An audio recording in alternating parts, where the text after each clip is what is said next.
today, for this lesson, will not be on the progress report grades because they will be finalized tomorrow. So if you didn't get a chance to, or if you didn't make the grades during the first 9 weeks, remember I gave you that second chance if you made a C or better for progress report time, which is right now.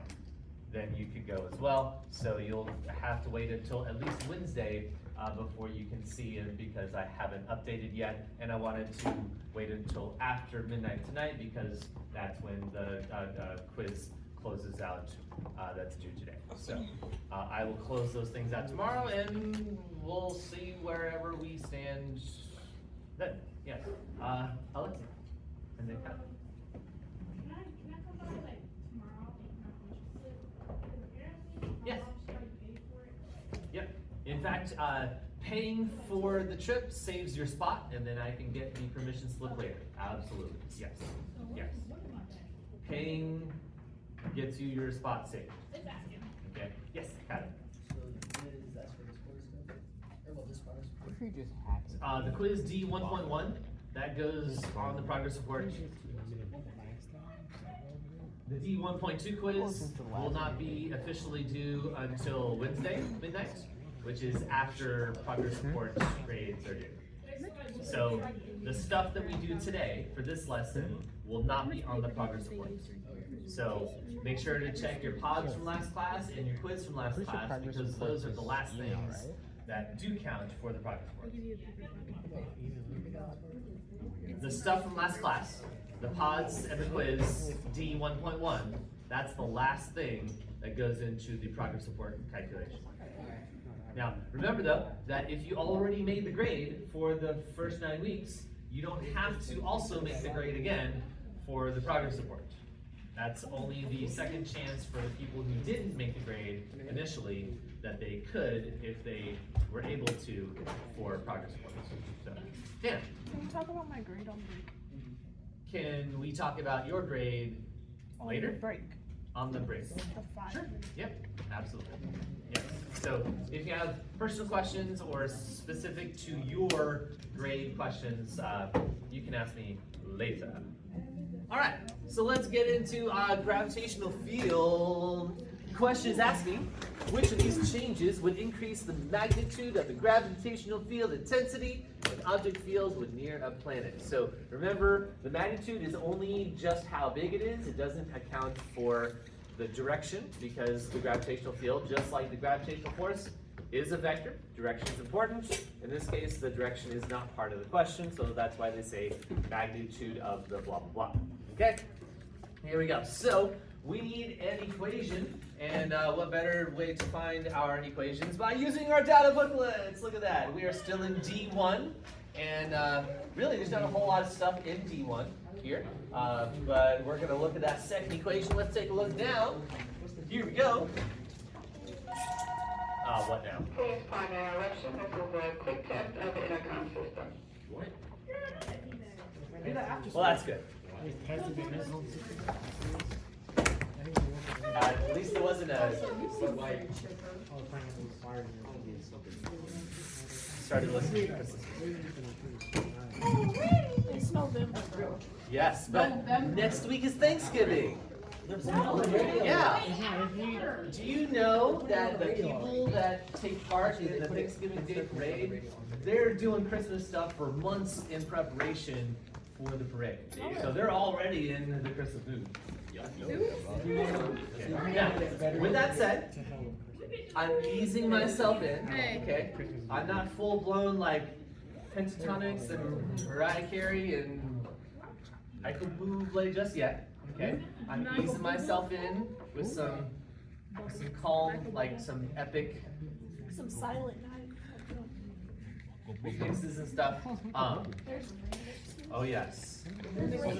Star Wars and Christmas mashups? Heck yes. What are you gonna decorate? You know what? What? Come to our band concert. We're doing Star Wars. Oh yeah. You are? Yeah, we're doing the Mandalorian. Come. Oh, that's cool. When is it? December 5th. I gotta pass it. I don't know. It's right there. Right there. Thank you. I'm actually taking my wife to the Pops. Sometime that weekend. Not sure if it's the 5th or not. Is the 5th a Thursday? On a Thursday. On a Thursday. Yeah. I don't know. We'll see.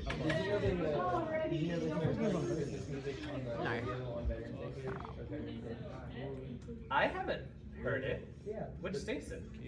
Station. I don't. Because usually the I guess the station I listen to does that. A lot of stations started early November. I'll the main one the WEJZ, which is the it's the easy listening station, and they boast that they are the Christmas station, but they haven't started playing yet. What is that? They started playing. It's 95.1 EJ. Yeah, that's it. Or 96.1. Yes, 96.1. Yes, that's it. So, but all of the other stations that I've tried haven't started playing it. Anyway, so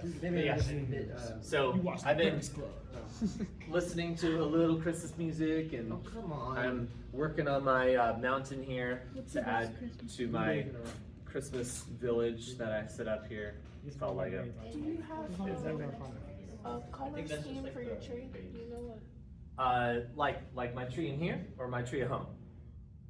Here. So color scheme, I'm assuming that you're talking about coordinating and matching ornaments and bows and lights and things like that. We're not that. My mom's a fiend. She has to do something new. Yeah. No. We have. It's like a family tree. So we've got family ornaments and ornaments that we've given to our kids and stuff, and we've got just married ornaments and things like that. So it's not. Of course, they're 21 years old by now. So, but no. So, but at home we have a fake tree with white lights. Yes, fake tree. Well, so my oldest daughter, we found out that she was allergic to pine. So we stopped getting a real tree real quick. Now at school, I've got a tree that I put up here, then I do lights that are colored on this one, and I've got a whole different set. There's of course some Star Wars ornaments and Lego stuff. Huh?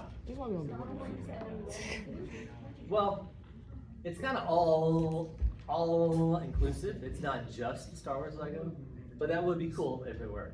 But no, but I've got all sorts of cool Christmas stuff that kind of throws up in my classroom. It'd be fun if you did the Lego keychains. Yes. Keychains all That's a around. smart idea. Those would be great ornaments. Hint, hint. What? I'm broke. Oh, for presents indeed. Oh yeah. I'm not saying anything to get me presents. I'm not saying not to get me presents either. But you guys know what I like, so here we go. All right, back to physics. I don't know how we got on Christmas. All right, Jason. Huh? What present would you give me? Ooh, I will always take another dad joke. Get you a Please Star don't. Wars. Get you a Star Wars. But then it's new, Mandalorian, fresh stuff. Like a real one. I know, but it's just gonna be twice as bad. Maybe. Maybe. Oh, give it. All right, here we go. So, our equation here, we've got our g. Now, we've learned g before. We know it as the acceleration due to gravity, right? Where, remember, that was our, the weight was equal to the mass times the acceleration due to gravity. But now we learn that the g is also equal to the gravitational field strength. In fact, they are one and the same. They are the same thing, although technically they'll have two different units, but but to calculate them and their numbers are going to be the same thing. So the acceleration due to gravity that is close to the surface of the Earth, as we know as 9.8, is going to also be the gravitational field strength close to the surface of the Earth, 9.8. It's just the units are slightly different here. So I can solve for g in this equation, and we get our first part of our equation, F over m. So again, if we have a small mass in a gravitational field in a region of space that experiences a gravitational force F, then of course we can calculate its field strength at that location, okay? But remember that we always assumed that the acceleration due to gravity, 9.8, was where? On the closest surface. Close to the surface of the Earth. Because when we're far away from the surface of the Earth, we can no longer assume the g is 9.8, because it changes. So, but this equation doesn't show us that change. However, the next part of our equation does. So we have big G, big M over R squared. And this really comes from the combination of our two equations for the force of gravity that we talked about last class. Of course, we have our basic weight equation here, but then we also have our Newton's law of universal gravitation equation that we talked about last class. Combining these two gives us that side of the that equation as well. So this tells us that as we go further away from the surface of the planet, then the g is going to decrease. By the way, that r, okay, that r is going to be from center of mass to center of mass. So if we have the mass of the planet, let's call it big M, and the small mass of the object, the small m, and we're on the surface of the Earth, then that distance r is going to be the radius of the planet, that big R, okay?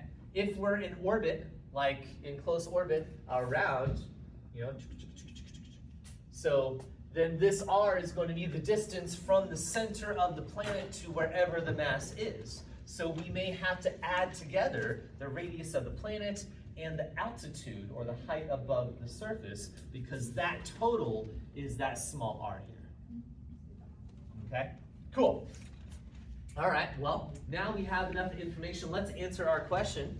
So which of these will increase the gravitational field intensity? So this is our gravitational field G. So which one of these will increase G? Let's take, well, let's see. Most of you guys chose B and D. Actually, there's a change. So I think everybody answered B and D eventually. So let's take a look at A. A says increase the mass of the object. So the object is going to be that small m, and if we increase the small m, do we also increase the g? No, because they're inversely related. You guys got it. All right, so it's not A. Let's take a look at B. Increase the mass of the planet. That's going to be the big M. If I increase big M, will g increase? Yes, because they are directly related. Yes, absolutely. In fact, they are proportional. We can even go so far as to say that, because it is a 1-to-1, because the big mass is only raised to the first power. So we definitely know that B is correct answer. Let's take a look at C. C was decrease the spin rate of the planet. Spin rate. That's like angular velocity. But do you see angular velocity in this equation at all? Yeah. No. No, I don't. I mean, I don't see an omega. I don't even see a v that we could change into an omega with the r. So, no. The rate at which the planet spins has no effect on the acceleration due to gravity. Now, it may have an effect on the amount of gravity that we perceive, but it's not going to change the actual acceleration due to gravity or the gravitational field strength. Okay, so it's definitely not C. Let's take a look at D. Decrease the separation distance between the object and the planet. If we decrease R, will that increase G? Yes, it will, because they are inversely related. In fact, this is an inverse square relationship, just like it was down here with our force. So B and D are the correct answers. Good job, guys. Let me record your points, and then we'll be on our way. All right, looks like everybody. 1, 2, 3, 4, 5, 6, 7, 8. In class? Yep. He's playing a game. All 8.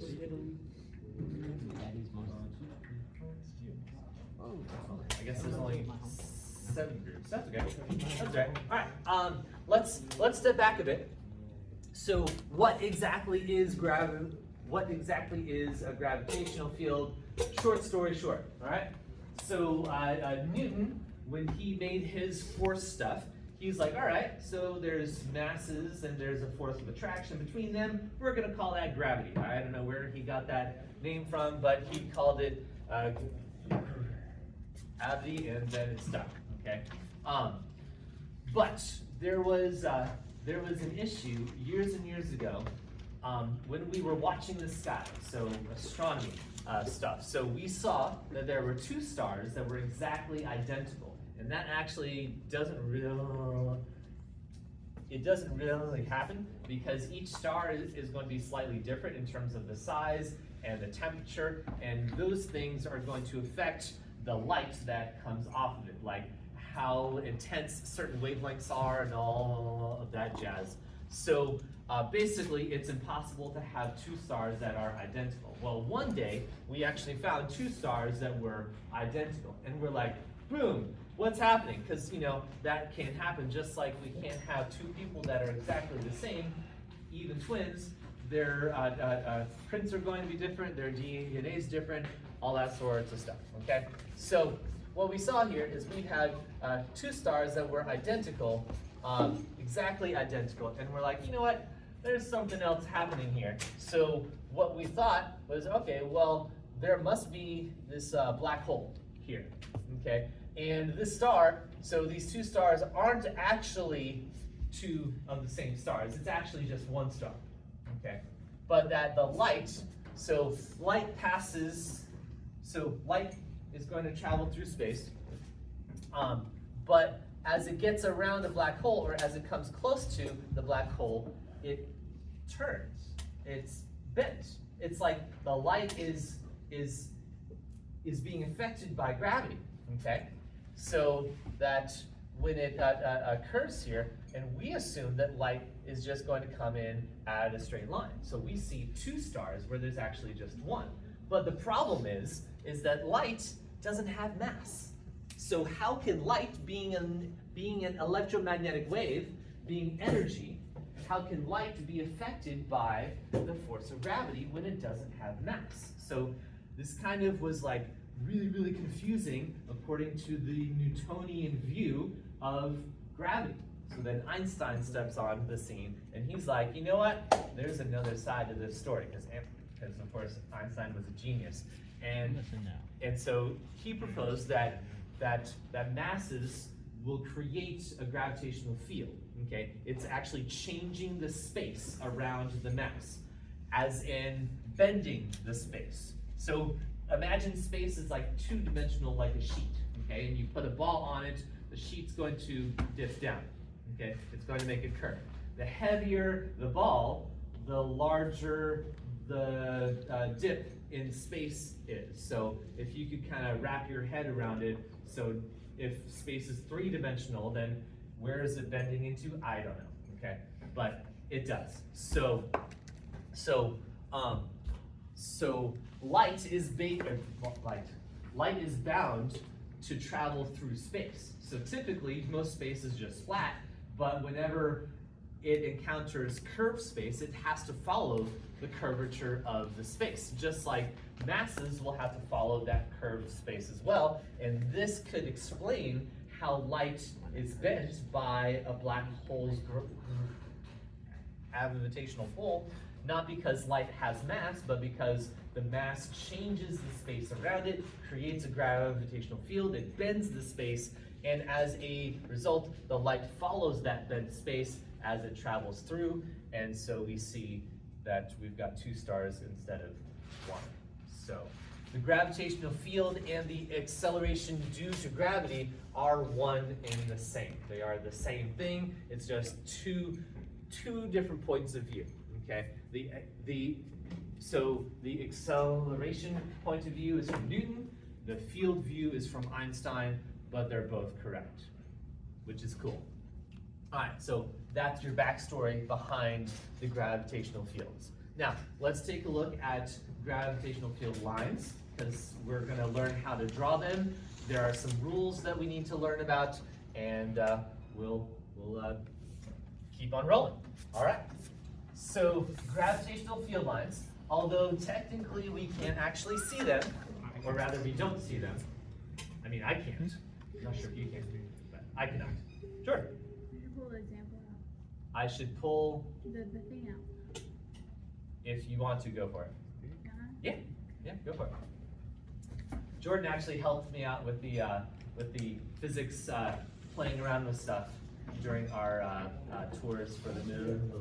So, and she's gonna get out the little thing that she used there, which goes with our lesson.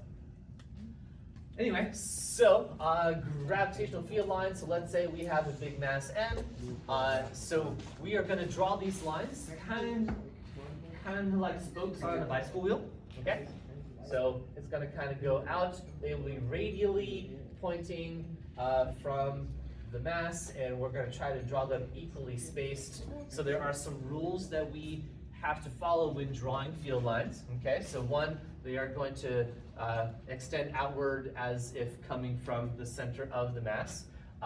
If we zoom in, then, oh, I forgot to do something with the 2A. See, each class I forget to do a small part of the lesson, so hopefully it's not too bad. Anyway, so the field line is going to be perpendicular to the surface of the object. Yeah, you can just put it right there. Thanks. No, it's not. It's not. Well, you just need to open the right side. But then there are feet that go along with it to kind of raise it up. Yeah, thanks. So, field lines, they will extend outward. They are never going across, okay? And the distance between them is representative of the strength of the gravitational field. As in, the closer they are together, the stronger the field. The further away they are, the weaker the field. So if we were to check out 2 points here, let's say A and B, okay? As we compare how close our field lines are at point A, they are yay far away, and then at point B, they are even further away. So this tells me that there is more G, there's more gravitational field strength at point A than at point B, which makes sense. Especially since we already know that the closer we are, the stronger the field strength is as well. So it kind of proves that point as well, because A is closer than B, then G is going to be bigger at A than B.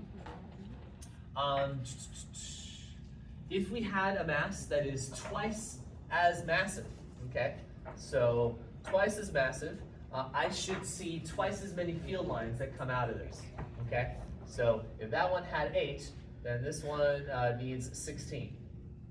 So there's 8, 1, 2, 4, 5, 6, 7, 8. So this is going to be twice as massive as the other one is, so it's got twice as many field lines. And we can see, even comparing equal distances, if we compare that point A and this point C, so both of them are the same distance from the mass itself, but C's field is going to be stronger because those field lines are closer than these field lines are. Even though they are the same distance, because our mass is twice as big, then our field strength is going to be twice as strong as well. Last but not least, because the gravitational field is a vector, then it's going to have to point in the same direction as the force does on any mass that is in the field. So I can use a small test mass, okay? And by small, I mean it's going to be so small, all masses create their own fields around them. Okay, big or small, it doesn't matter. But if this mass is too big, the field that it makes is going to interact with the field that we're trying to look at. Okay, so we don't want to do that. We want to measure the field without changing it. We'll talk about implications of that stuff later, okay? But the idea here is this is a small test mass, small enough that this doesn't affect the field that it's in. So now the real question is, where is the force acting on this mass? Now it's your turn. Where is the force pointing on this mass from that guy? Yeah. It's pointing towards the big mass. Yeah, because the force of gravity is an attractive force, right? There's no way that it could be repulsive, although technically when we talk about charges, that is an option, because the electric force could be attractive or repulsive because there's two types of charge. In this case, there's only one kind of mass, so there's only an attractive force. I wonder if there is another kind of mass that repels each other. Magnets. Well, but that's different. North Pole and South Pole. So those are different kinds of fields, but I wonder if there's like, you know, some sort of like antimatter or something like that, that would, that its mass would do the opposite, that it would not have an attractive force of gravity, but a repulsive force of gravity. Two black holes meet. I don't know. That's a good white question. hole. So, if the force points towards the center, then the gravitational field points towards the center as well. So I'm gonna have to add arrows on these lines saying this is where the gravitational field is pointing. It's always pointing in towards the planet, or towards the large mass. If we were to zoom in to the surface of the planet, it looks flat, right? Yeah. Like the flat earthers like to think, okay? And as we look at the field lines, as we zoomed in, all of our field lines are pointing down, and they're all equally spaced. So this tells me that regardless of where I am in this field, it's always going to give me a constant or a uniform gravitational field strength, which is what we assume initially when G is 9.8, because we're assuming it's close to the surface of the Earth, where then our field lines are all equally space-like. Cool. All right, so we know how to do gravitational field lines. We've got one more thing. The book does go over some other like orbit stuff. So they bring in some review of our past sections on the centripetal force. So real quick, let's just kind of review. So they're going to add in this concept of the gravitational field into this conversation. So remember that if we've got an object in orbit, the centripetal force is caused by the force of gravity. We've talked about that before, okay? So as we break it down, keeping in mind that this force of gravity based on the gravitational field, so we're going to talk about the centripetal acceleration in terms of the gravitational field strength now, okay? So we break this down, that's going to be m times g. We know that our centripetal force is going to be mass times the centripetal acceleration. The small masses cancel, and so we've got our gravitational field strength as a function of all of the other possibilities for the centripetal acceleration. Remember, our basic one was v squared over r, and then possibly we had the one that has the period in it, the 4 pi squared r over the period squared, and then we had a third option, which was the r times omega squared. So all of those different options, assuming that we've got something in orbit, so that the force of gravity serves the role as centripetal force here, then we've got 3 different options for what does the gravitational field strength represent in terms of the motion of the thing that's in orbit, okay? So you may have to combine maybe one of these equations and our new gravitational field strength equation for certain problems, maybe for even our next challenge question. Let's take a look. Everybody's gonna copy what he says, bro. Doesn't matter. Let bro cook. Let bro cook. Oh, bro, come.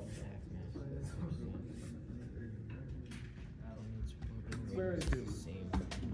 Right, you know, he can do it in brain.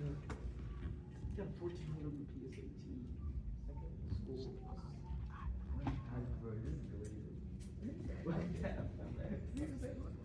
Wow, man, you got some 11 points, bro. I don't care, bro.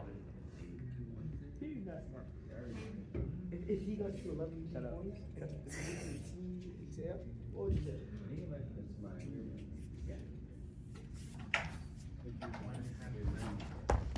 I'm not gonna lie. This shit don't keep taking a while. Well, we got a quick answer. There's an E on the board.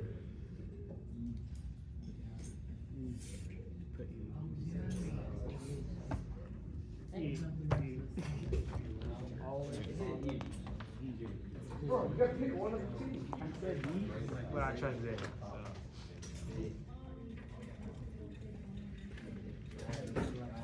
Oh no, that is not. Yeah, because 1/2 mass. Farther. What the fuck are we having? Why do we have a review? Mr. Mater, why do we have a review ride? Why? Because this is the last lesson in our test cycle. What do you mean? Unless you don't want a review guide, you can just take the test cold turkey. I have a question. I don't know what that means. That's really Like without Wait, the Without- test is on Friday? preparation. That's not what I meant. I mean, like, this implies your test. Yeah, it's on Friday. Why are they paper Should control? make your own questions. I asked that question.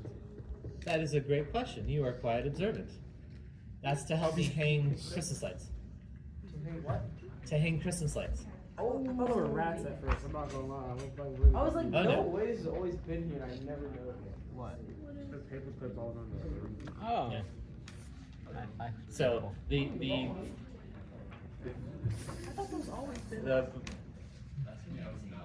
binder clips, you can easily push one out, and then you can put the light string in and secure it without having to, like, you know, put hooks in the ceiling and stuff.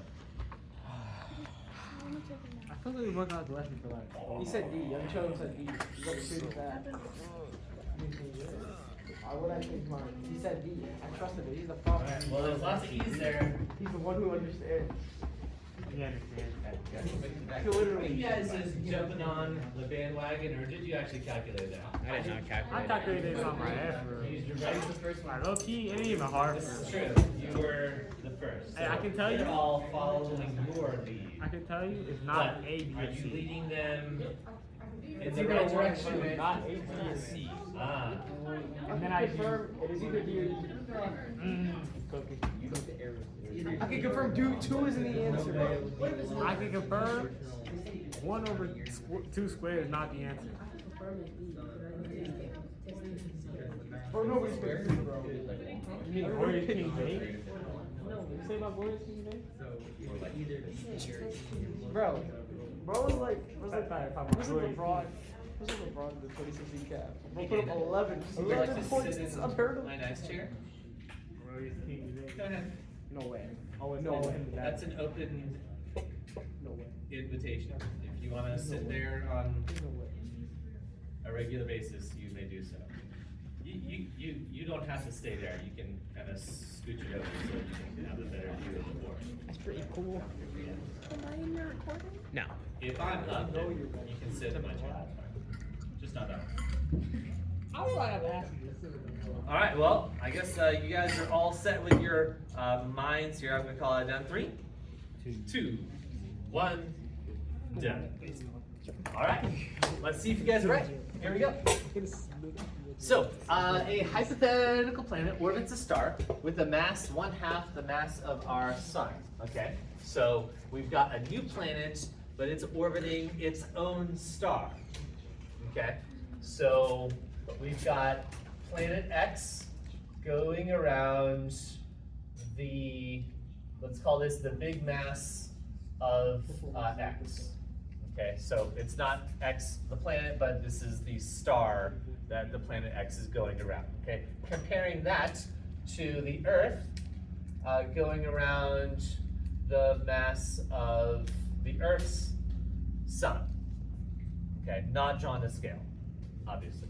Okay, so let's see. So now the mass x, so the star that x is going around is 1/2 times the mass of the Earth's star. Okay, so that's good. The planet's orbital radius is the same. So Rx is equal to Re. Okay, and then how many Earth years does it take for the planet to complete one orbit? We're looking for the period. So the period of x, because we already know that the period of the Earth is 1 year. So if we're not guessing, and we're actually trying to calculate the right answer here, I need an equation that contains all three of these. The big M, the R, and the period. Okay? So I'm going to use my gravitational field equation that has the period right there. Okay?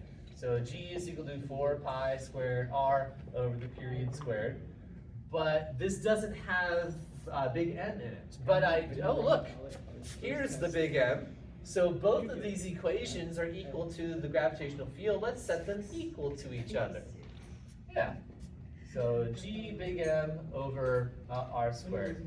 Hey, this kind of seems familiar. Kind of like our Kepler's third law that we talked about last class. How very interesting. But unlike Kepler's third law, this one is orbiting a different star. So I can't use Kepler's third law like we did last class because it talks about two objects that are in orbit around the same one, where the further away it is, the more time it takes to go around. In this case, it's different. So we're using the same equation, but the mass of the star is changing instead of the orbital radius, okay? So the question is asking for the period, so I'm gonna solve for that one. I'm gonna flip both sides because I need it on top. So tau squared over 4 pi squared R is equal to R squared over G big M, and multiply the stuff over, take a square root. So the square root of 4 pi squared R cubed, that's a cube, divided by G and big M. So there's our master equation. Now, we've got information about the Earth, and we've got information about the new planet, which we called X. Let's plug in our things for Earth, and then we're going to plug in our things for the plan and the X. So if this is going to be the Earth, then this is going to be the orbital radius of the Earth and the mass of the Earth star. Okay? Now what we're actually solving for is the period of the planet X, which I can use the same base equation. Okay? Let's see what changes. Well, the 4 pi squared, that's not different. We are told that the distance R is the same distance that the Earth is. So I can just keep that RE cubed right there, okay? Big G doesn't change because it's a constant. The only thing that does change is the mass of the mass of the star. So the X star is 1/2 the mass of the Earth star. So I'm going to put that 1/2 mass Earth star in there. So the whole goal of this is I want to rewrite this in terms of the period of the Earth, because I know what that is. That's 1 year. Okay. I don't have to know all of these numbers. I'm not going to plug and chug it. Okay. I'm going to substitute. So I'm going to write this in terms of that. Notice that I want a 4 still in there. So I'm not going to, even though I might be tempted to, I'm not going to combine the 4 and my 1/2. I'm going to pull out my 1/2 because I want my 4 to stay there, because it needs to, because it's part of this. Okay? So as I pull out my 1/2, because that's the only extra number that I have in here, that's going to be 1 over 1/2 underneath the square root times 4 pi squared R cubed divided by G M E. And this was the original period of the Earth, which is just 1 year. So now I just have to do that. So square root of 1 divided by 1/2 remember we gotta fix that complex fraction, take the first and divide it, and multiply by the reciprocal of the bottom, which is the square root of 2. So it's the square root of 2 years. D is the correct answer. Bro. Ah, that was the other one. Oh my god. Just throwing his ass kicks. And I think you guys all said E. Oh, sorry, Jordan. I gotta try it. Yeah. I'm hoping one day it'll trip up and you'll be like, oh, she got it. Bro, get it, bro. He said Yeah. Alright Alrighty guys, let's take 5, and when we come back, I'm all done with my lesson. I can show you the cool field thing, but we can jump right into our box. That's fine. I already know you. Bro, don't worry. I'm not gonna tell you. You said when he is a prophecy. When he is a prophecy.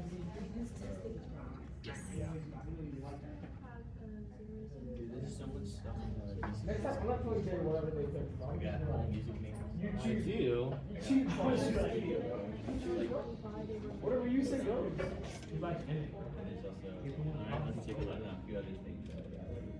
Everybody be following what bro says. Bro's the whole religion. He is a piece of shit. Bro's gonna start a religion out of this class.